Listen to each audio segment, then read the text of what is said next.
उपनिवेश और देहात, ये 12वीं क्लास के 12th का तीसरी बुक का चैप्टर है, जिसे हम मॉडर्न हिस्ट्री के नाम से जानते हैं। इस किताब में जो जो कुछ एक कॉन्ट्रैक्ट दिए हैं, जैसे इस्तेमारी बंदोबस्त, इनको समझने से पहले एक पृष्ठभूमि समझेंगे। इससे पहले का थोड़ा सा बैकग्राउंड समझ लेते हैं।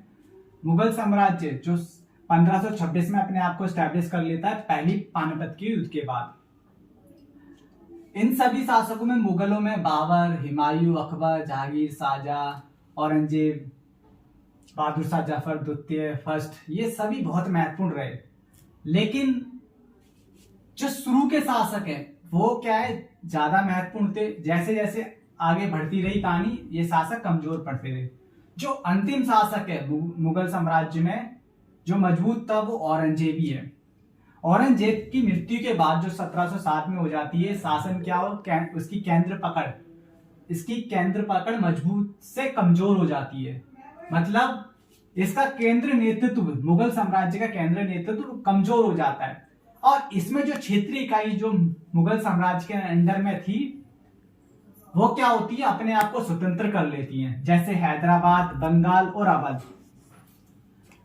इसी बीच में क्या है, ईस्ट इंडिया कंपनी भी भारत में है, व्यापार कर रही है, बट वो कभी भी इस दौरान औरंगजेब के शासन तक कभी भी वो अपने आप को राजनीतिक और सैन्य और टैक्सेशन मामले में अपने आप को कहीं नहीं देखती थी।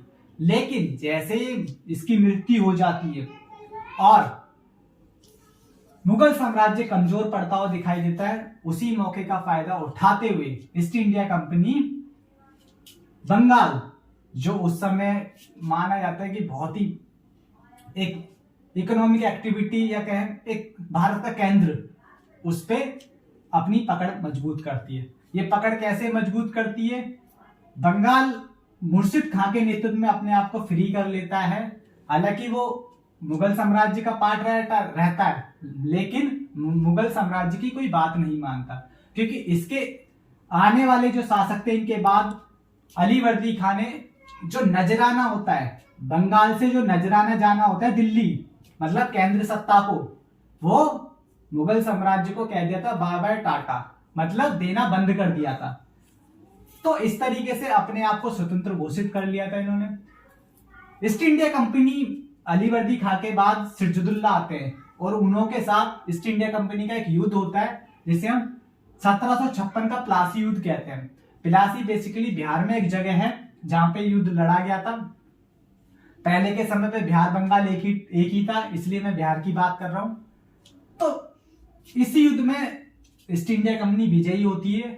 इसके बाद एक छोटा सा बक्सर का युद्ध भी होता है, वो बंगाल के आने वाले शासक के साथ ही होता है, और इसमें भी ईस्ट इंडिया कंपनी जीत जाती है और बंगाल के जो नवाब थे वो बिल्कुल परास्त हो जाते हैं और पूरी तरीके से बंगाल के सभी मामलों में ईस्ट इंडिया कंपनी की पकड़ हो जाती है। तो ये जो उपनिवेश और देहात, जो हिस्ट्री की 3rd बुक का पहला चैप्टर है, ये बेसिकली बंगाल पर ही आधारित है, क्योंकि बंगाल पे ही सबसे पहले शासन, जो ईस्ट इंडिया कंपनी या कहें ब्रिटिश शासन व्यवस्था की सबसे पहली नींव बंगाल पर ही पड़ती है। ठीक है, आने वाली वीडियो में हम इस इस्तेमारी बंदोबस्त को समझेंगे।